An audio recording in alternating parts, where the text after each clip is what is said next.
你有没有过这样的时刻？明明肉身好好的，心里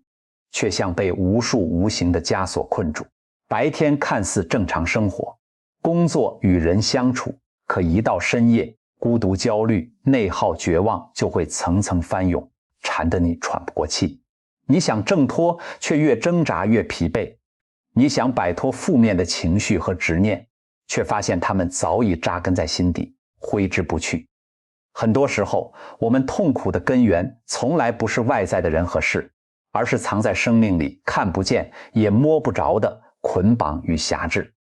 我们这一生都在和各种各样的捆绑对抗，有的人心被仇恨禁锢，常年活在怨恨里；有的人被恐惧裹挟，不敢前行，不敢改变；有的人被欲望捆绑，在得失利弊中反复内耗。这些无形的辖制就像看不见的枷锁，悄悄消耗我们的生命力，让我们失去喜乐，失去自由，活在无尽的煎熬之中。今天我想和大家分享一个震撼人心却常常被世人误解的经典故事。这个记载在经典典籍里的真实事件，看似是一场离奇的神迹，是2000头猪葬身大海的奇特景象，实则藏着关于释放、捆绑、权柄、救赎最深刻的人生真相。很多人只看到了猪群覆灭的表面，却从未读懂这一场看似浪费的神迹究竟要拯救怎样破碎的生命，又要告诉我们怎样摆脱生命辖制的终极答案。在正式走进这个故事之前，我想先问大家一个问题：如果有一个人被无数黑暗的力量缠缚多年，彻底失去了自我，失去了正常的生活，活在人间地狱里，你觉得想要彻底治愈他、释放他，需要付出怎样的代价？而当救赎来临的时候，又有多少人会因为看不见生命的救赎，只看见物质的损失，而选择拒绝光明？这个古老的故事会给我们最真实、最扎心的答案。我们先来走进2000年前，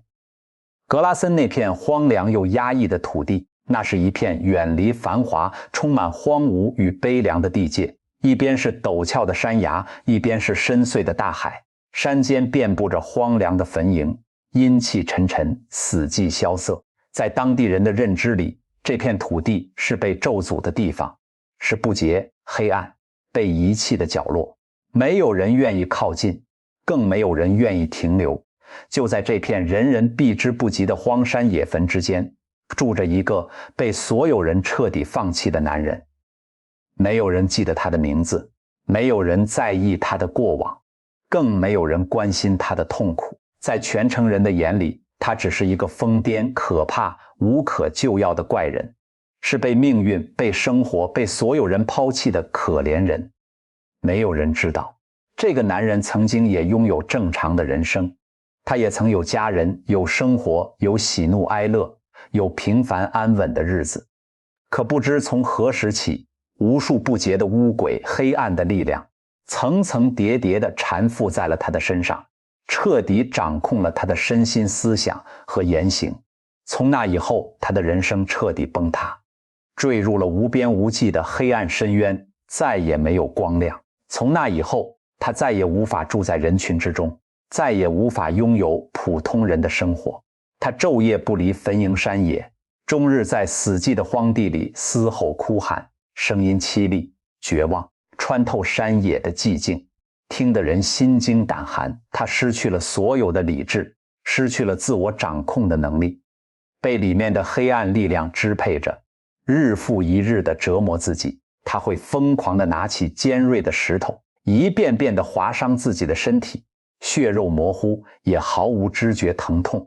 早已无法唤醒麻木的灵魂。周边的村民也曾试图拯救他，约束他，他们不忍心看着他肆意伤害自己，也害怕他失控伤害旁人，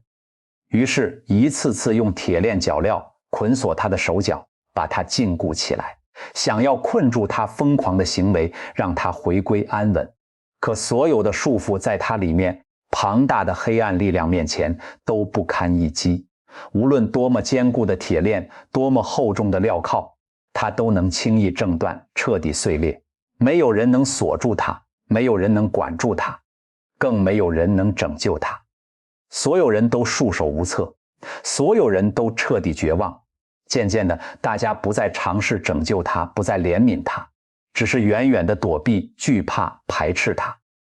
他被彻底隔绝在人群之外，独自活在无人问津的旷野坟茔里，日复一日，年复一年，在自我伤害、无尽哭喊、黑暗捆绑中苟延残喘。他活着，却早已没有活着的气息。他有肉身，灵魂却早已被黑暗彻底吞噬。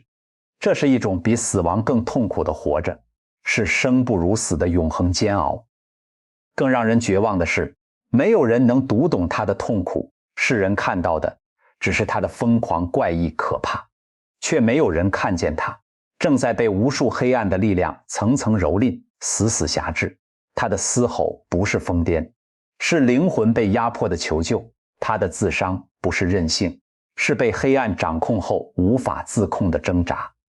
他不是自愿活在黑暗里，是他早已没有任何力量挣脱身上无形的枷锁。就在所有人都放弃他、遗忘他，任由他在黑暗中慢慢消亡的时候，一束从未有过的光亮照进了这片荒芜的土地，也照进了他绝望的人生。耶稣渡海而来，踏过风浪，来到了这片被咒诅的格拉森之地。没有人迎接他，没有人等候他，这片土地只有荒凉、黑暗和绝望。可他依然义无反顾地奔赴而来，只为拯救那个被全世界抛弃的灵魂。当耶稣的脚步踏上这片土地的那一刻，那个常年住在坟茔里被群鬼附着的男人远远就看见了他。这一刻，所有的疯狂嘶吼躁动瞬间被一种至高的权柄压制，里面的黑暗力量瞬间清醒。他们比任何人都清楚，眼前的这一位是至高神的儿子，是胜过一切黑暗、一切权势、一切捆绑的终极光明。于是被鬼附着的男人飞速奔跑过来，恭敬地跪拜在耶稣面前。可从他口中发出的不是人的祈求，而是里面无数污鬼的呐喊与恐慌。他大声呼叫：至高神的儿子耶稣，我与你有什么相干？我指着神恳求你，不要叫我受苦。这一句呐喊藏着所有黑暗势力的恐惧，他们深知自己的污秽与悖逆，深知自己终要面对审判与刑罚。他们惧怕耶稣的权柄，惧怕突如其来的审判，惧怕被彻底毁灭，承受无尽的痛苦。面对这被群鬼彻底捆绑、受尽折磨的可怜人，耶稣没有斥责，没有嫌弃，没有转身离开。他只发出了一句带着绝对权柄、温柔却有力的命令：污鬼啊，从这人身上出来吧。仅仅一句话就打破了多年的辖制，击碎了数年的捆绑，盘踞在这个男人身上折磨他许久的黑暗力量瞬间感受到了无法抗拒的压制。但他们并不甘愿就此消散，就此受审判，于是开始苦苦央求耶稣。他们不断哀求耶稣，不要将他们赶离这片区域，不要立刻刑罚他们。恰好此时山坡上有一大群猪，大约2000头，正在安静地吃食休憩。于是群鬼立刻抓住最后的机会，卑微地央求：求你打发我们往猪群里附着猪去。很多人读到这里都会心生疑惑，为什么耶稣明明有能力彻底毁灭这些污鬼，却要答应他们的请求，允许他们进入猪群？为什么要让2000头无辜的猪白白葬身大海？这看似难以理解的选择，恰恰是整个故事最核心、最珍贵的智慧，藏着救赎最深刻的真理。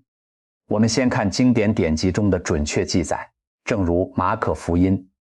第5章所记录的，耶稣准了他们，污鬼就出来进入猪里去。于是那群猪闯下山崖，投在海里，淹死了。猪的数目约有2000。短短的一节经文，寥寥数语，描绘出了一场惊心动魄的画面。无数污秽的邪灵彻底离开了那个被折磨多年的人的身体，全数涌入山坡上安稳觅食的猪群之中。原本温顺安静毫无异常的2000头猪，瞬间被黑暗的力量彻底掌控，性情大变，彻底失控。他们不再觅食，不再安稳，只剩下极致的躁动、疯狂与奔窜。整群猪不顾一切，疯狂冲撞，齐刷刷地朝着陡峭的山崖狂奔而去，没有丝毫迟疑，没有丝毫退缩。最后2000头猪全部冲下悬崖，坠入深邃的大海，尽数沉没，彻底淹死，无一幸存。平静的海面瞬间翻涌，原本鲜活的2000生命顷刻间消亡殆尽。而经历这一切的那个男人彻底焕然一新，就在乌鬼全数离开他身体的那一刻，缠绕他多年的疯狂消失了，折磨他许久的痛苦消散了，捆绑他数年的枷锁彻底脱落了。他不再嘶吼，不再自残，不再疯癫，不再恐惧。曾经空洞麻木的眼神重新有了光亮，曾经混乱狂躁的内心重新恢复了平静，曾经失控的言行重新变得理智温柔。那一刻，他终于找回了真正的自己，那个被黑暗吞噬多年、被世界抛弃多年的灵魂，彻底得蒙救赎，重获自由。他安静地坐在耶稣脚前，内心充满平安、感恩与新生。这是他被困多年以来第一次拥有安稳、清醒且自由的时刻。讲到这里，我想和大家深度拆解这2000头猪覆灭的背后到底藏着怎样不为人知的真相。为什么这场救赎必须以2000头猪的牺牲为代价？这从来不是浪费，更不是残忍，而是上帝权柄、慈爱与智慧的完美彰显，每一个细节都暗藏深意。首先，这个故事里有一个极易被忽略的关键细节。当耶稣问乌鬼：“你名叫什么？”的时候，乌鬼回答：“我名叫群。”因为我们多的缘故，在古罗马的时代背景里，群代表着一个完整的军团，一个军团足足有6000名士兵。这也就意味着缠附在这个可怜人身上的不是1只2只乌鬼，而是成千上万数之不尽的黑暗势力，无数的邪灵层层叠叠盘踞在他的身心之中，日复一日，年复一年地折磨他、辖制他、摧毁他。这也是为什么人类所有的方法都无法拯救他。人力可以医治身体的疾病，可以修复外在的伤口，却永远无法对抗灵界的黑暗，无法解开灵魂深处的捆绑。人的尽头才是恩典的起头，人的无力才彰显出救赎的大能。而2000头猪的数量恰恰对应了无数乌鬼的数目，每一头猪的牺牲都对应着一股离开人体的黑暗势力。这是一个最直观、最震撼的见证，让所有人都能看见这个男人身上的捆绑有多沉重，他承受的痛苦有多极致，耶稣的救赎有多彻底。很多时候，我们自己也是如此，我们常常轻看自己里面的捆绑，觉得只是一点情绪、一点纠结、一点内耗而已。可我们不知道，那些反复纠缠你的焦虑、放不下的怨恨、戒不掉的执念、挥不去的恐惧，都是层层叠叠缠附在你生命里的黑暗辖制。它们看似微小，却足以耗尽你的喜乐，消耗你的生命力，困住你的人生。而耶稣允许乌鬼进入猪群，首先要告诉我们的第一个真相就是，一切辖制生命的黑暗都必须有出口，一切捆绑灵魂的污秽都必须被彻底清理。这些盘踞在人身上的污鬼，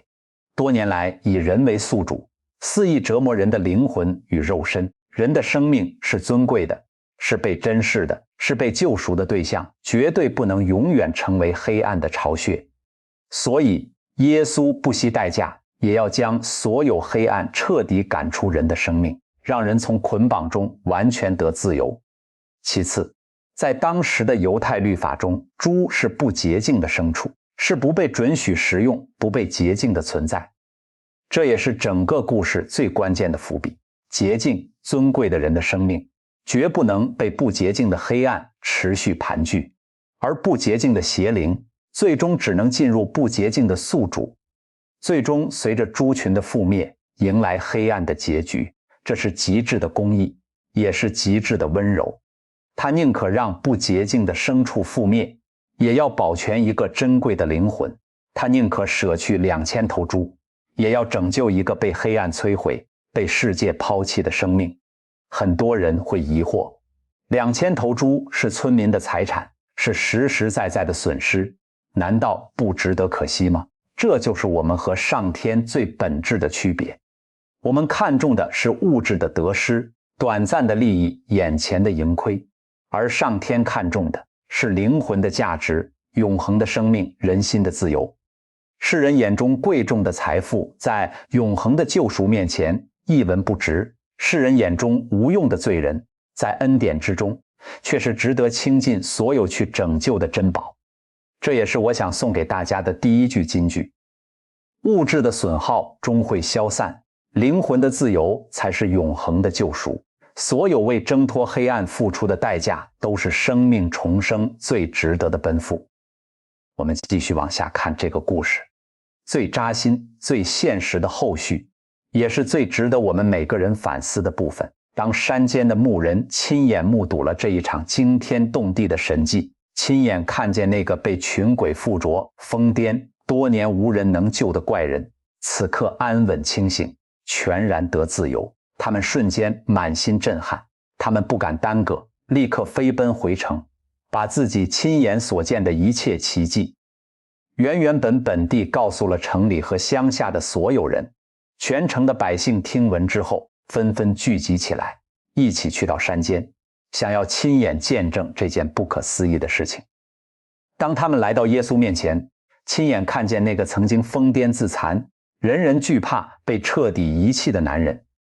如今穿戴整齐，神志清醒，内心安稳，全然正常，安静地坐在耶稣脚前，满心平和，全然自由。所有人都亲眼看见了救赎的大能，亲眼看见了黑暗被驱散、捆绑被解开的美好结局。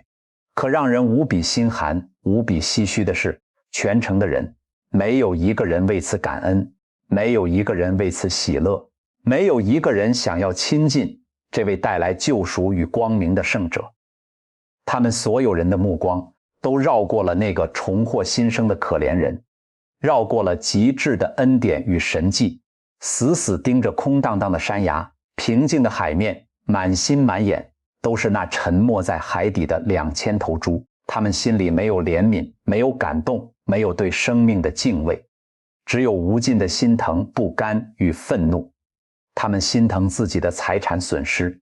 可惜那覆灭的猪群，纠结眼前的经济亏损，却完全无视一个灵魂的重生，一个生命的救赎，一个家庭的希望。于是这群亲眼见证神迹、亲眼看见救赎的人，做了一个让所有人意想不到也无比扎心的决定。他们没有挽留耶稣，没有寻求他的帮助，没有感恩他的恩典，反而齐齐上前，恳切的、坚定的求耶稣离开他们的地界。他们宁愿继续活在原本的黑暗、平庸、捆绑之中，宁愿继续忍受这片土地的荒芜与咒诅，宁愿放弃生命得自由的机会，也不愿意接受这位可以带来救赎、光明与新生的圣者，只因为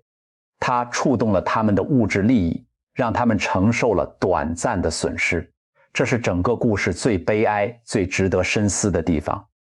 很多时候我们也是如此，我们常常因为眼前短暂的得失、暂时的亏损、当下的不如意，拒绝了生命长久的祝福、永恒的自由、彻底的救赎。我们会因为生活里一点小小的委屈就抱怨恩典，因为一点短暂的失去就否定美好，因为一点眼前的不顺就放弃蜕变新生的机会。我们紧紧抓住手里短暂的物质、虚名、利益，却亲手推开了能拯救我们脱离痛苦、内耗、捆绑、绝望的光明。格拉森的百姓看见了神迹，却选择麻木；看见了救赎，却选择拒绝；看见了光明，却偏爱黑暗。他们怕耶稣再行神迹，再触动自己的利益，怕自己的世俗所得再次受损，所以宁愿舍弃永恒的祝福，守住眼前短暂的安稳与财富。而故事的最后也形成了最极致、最动人的对比。全城的人都拒绝了耶稣，唯独那个被拯救、被释放、得自由的人死死抓住了恩典。当众人都驱赶耶稣离开的时候，这个刚刚重获新生的男人苦苦恳求耶稣，想要跟随他，陪伴他，侍奉他，想要永远留在光明里面，再也不回到黑暗之中。他经历过最深的黑暗，所以最懂光明的珍贵。他承受过极致的捆绑，所以最惜自由的美好。他体会过生不如死的煎熬，所以最感恩救赎的温柔。可耶稣温柔地拒绝了他的跟随，却给了他一份最珍贵的使命。耶稣对他说：你回到家里，到你的亲友那里，将主为你所做的大事，以及他怎样怜悯你的事，都告诉他们。于是这个曾经活在坟茔旷野，被黑暗吞噬，被世人抛弃的人，带着满心的感恩与心声，走遍全城，走遍周边的村落，开始见证恩典，传递光明。他把自己从疯癫到清醒，从捆绑到自由，从绝望到盼望的亲身经历，一一诉说给每一个人听。曾经的他是黑暗的见证，是绝望的象征；如今的他是恩典的见证，是光明的使者。曾经人人惧怕他，远离他，如今人人听闻他，惊叹他。上天用2000头猪的代价拯救了一个灵魂，成就了一份永恒的见证，点亮了一片黑暗的土地。在这里，我想送给大家第二句直击人心的金句：未曾经历黑暗的人不懂光明的可贵，未曾深陷捆绑的人不懂自由的救赎。所有被你经历的苦难终将成为照亮他人的光。讲到这里，我想带大家彻底读懂这2000头猪覆灭的终极寓意，读懂这场神迹背后关乎我们每一个人的生命真相。2000头猪象征着我们生命里所有附属的、世俗的、可舍弃的、不洁净的捆绑。它们或许是你放不下的欲望，解不开的执念，戒不掉的陋习，挥不去的负面情绪，纠缠不清的恩怨情仇，过度执着的名利得失。这些东西看似是你的拥有，你的所得，你的寄托，实则是缠缚你、消耗你、捆绑你的黑暗势力，是阻碍你成长、困住你人生、偷走你喜乐的枷锁。而那个被鬼附着的男人，就是每一个被世俗捆绑、被情绪辖制、被欲望折磨的我们。我们看似拥有安稳的生活、完整的肉身，实则内心早已被无数无形的枷锁困住，在深夜崩溃，在日常内耗，在得失焦虑，活得疲惫又煎熬。很多时候，我们想要得自由、得释放、得新生，就必须学会舍弃那些捆绑我们的猪群。我们必须愿意放下消耗我们的执念，舍弃拖累我们的欲望，斩断纠缠我们的内耗，告别困住我们的过往。很多人之所以一直痛苦，一直内耗，一直无法突破困境，就是因为舍不得。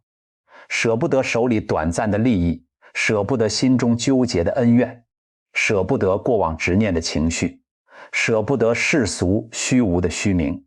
我们宁愿一直被捆绑，一直活在痛苦里，也不愿意舍弃那些看似拥有，实则拖累我们的东西。可这场神迹清清楚楚地告诉我们，想要灵魂得自由，就必须舍弃捆绑生命的污秽；想要人生得新生，就必须放下拖累成长的累赘。上天从来不会随意让我们失去，每一次的舍弃，每一次的亏损，每一次的剥离，都是为了彻底清理我们生命里的黑暗与污秽，为了让我们摆脱辖制，重获自由，活出新生。他舍去2000头猪，是为了拯救一个无价的灵魂。他挪去你生命里的一些拥有，一些执念，一些安稳，是为了释放你全新的生命，全新的人生，全新的祝福。我们一生的挣扎与痛苦，本质上都是一场舍不得的博弈。舍不得过去的遗憾，所以反复内耗；舍不得他人的亏欠，所以心生怨恨；舍不得自我的执念，所以深陷迷茫；舍不得世俗的浮华，所以疲惫奔波。但你要永远记得，凡是捆绑你、消耗你、折磨你，让你远离平安与喜乐的东西，无论你多舍不得，都是需要被清理的猪群。凡是让你清醒、让你自由、让你温柔、让你充满力量的心声，都值得你倾尽所有去奔赴。这也是我想送给大家的第3句。今生命中所有看似被动的失去，都是主动的救赎；所有不得已的舍弃，都是为了成全更好的自己。除此之外，这个故事还藏着一个让无数人释怀的真相：黑暗从来没有得胜的可能，所有的邪恶最终都只能自我毁灭。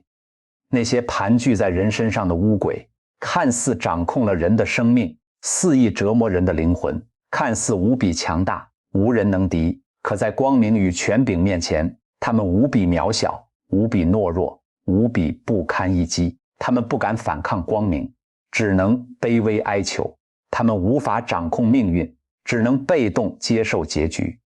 他们离开人体进入猪群，看似换了新的宿主，有了新的依附，可最终的结局依然是覆灭，是沉没，是消亡。所有的黑暗，所有的邪恶，所有的捆绑，所有的辖制，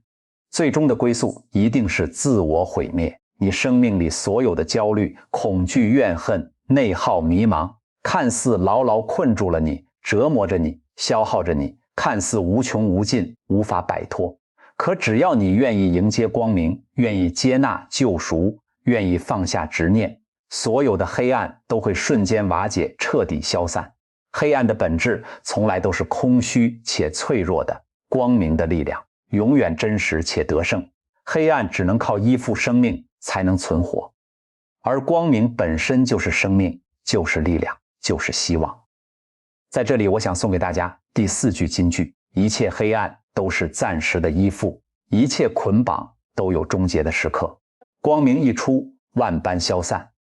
我还想和大家分享一个很多人从未读懂的细节：耶稣明明可以当场彻底消灭所有污鬼，却偏偏允许他们进入猪群，自取灭亡。这不仅仅是为了拯救那个男人，更是为了留给后世的我们一份永恒的提醒。他要让我们看见，黑暗不会凭空消失，它必须有去处；捆绑不会自动松开，它必须被清理。如果你不肯让黑暗离开你的生命，它就会一直盘踞在你的心里、你的思想里、你的生活里，持续消耗你、折磨你、摧毁你。很多人一辈子都在和情绪对抗，和内耗纠缠，和执念拉扯，却始终走不出困境，就是因为他们只想缓解痛苦，却不想彻底清理。他们愿意忍受捆绑的煎熬，却不愿意付出舍弃的代价；愿意长期内耗沉沦，却不愿意彻底告别过往。真正的救赎从来不是将就的缓解，而是彻底的剥离。真正的自由从来不是勉强的释怀，而是全然的更新。当你愿意勇敢舍弃那些拖累你的执念，消耗你的欲望，捆绑你的情绪，你就会像那个格拉森的疯子一样，从疯癫变为清醒，从捆绑变为自由，从绝望变为盼望，从破碎变为完整。最后，我们再回看格拉森百姓的选择，依然满心唏嘘。他们亲眼见证神迹，却选择拒绝光明；亲眼看见救赎，却选择固守黑暗。他们因为眼前的物质损失，放弃了永恒的生命祝福；因为短暂的得失利弊，推开了能改变一生的恩典。这也是无数人的人生写照。我们常常为了眼前的一时得失、一点情绪、一段过往、一份虚名，拒绝改变，拒绝成长，拒绝救赎。我们宁愿困在原地，反复内耗，自我折磨，也不愿意放下执念，挣脱捆绑，拥抱新生。我们总以为守住眼前的拥有就是安稳，总以为抓住手中的浮华就是幸福。可到头来，不过是守住了捆绑自己的枷锁，错过了本该属于自己的光明与自由。亲爱的朋友，